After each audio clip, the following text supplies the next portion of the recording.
I had a marathon paddling today, 30 miles, because there aren't many choices for pulling out along this stretch of the river.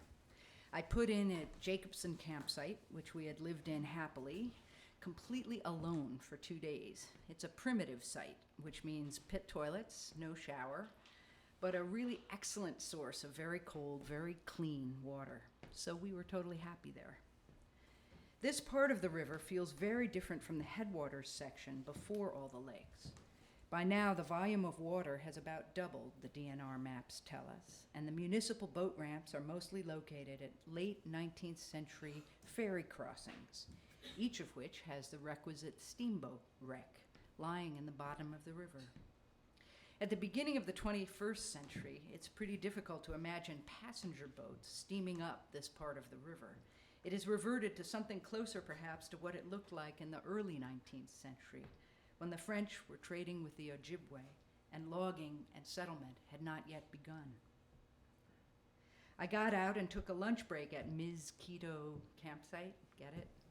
Where the banks were a clay mud, yay, Ms. Keto, yeah. Where the banks were a clay mud that was so dense and thick, it actually brought back my childhood fear of quicksand. One step in that mud takes you down about a foot, and you feel like your feet will never emerge with your shoes still on them. And trying to get into the kayak while extricating from that muck is really a trick. We had planned to stay at Big Sandy Lake, but the campground was full, so Mac and Richard set us up at the town park in Palisade, which is this great little town. I can't explain it exactly, but Palisade feels like what one dreams a small town would be like. After dinner and camp, I proposed we get some ice cream. It's finally really hot summer weather. And as we walked up to the gas station / general store, a woman outside greeted us and said, "Are you here for some ice cream?" And proceeded to serve us with some amazing quality of shared pleasure in the treat. I don't know how she did that exactly, but I want what she's having. Her coworker at the register said something about the kids dancing in the parking lot, and I said, "Well, you have to dance somewhere." And the ice cream lady said, "Yes, my youngest daughter is all about a song and a dance. That's all there'd be if it was up to her. It's great to be around her." I'm not making this up, people. Here we are in this tiny town, population 118. It's the sort of place my urban prejudice imagines is rife with gun-toting meth heads looking for trouble to stave off meaninglessness.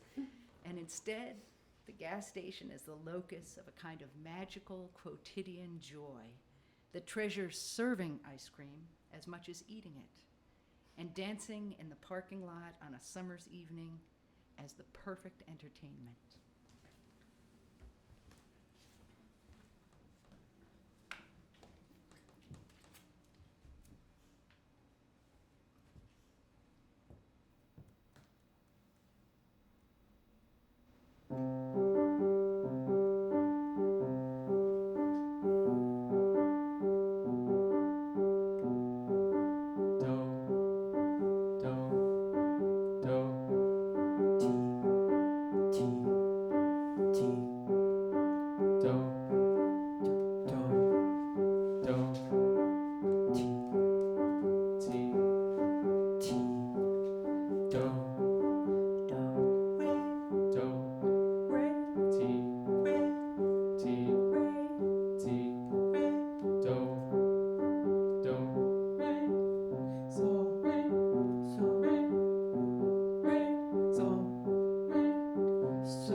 So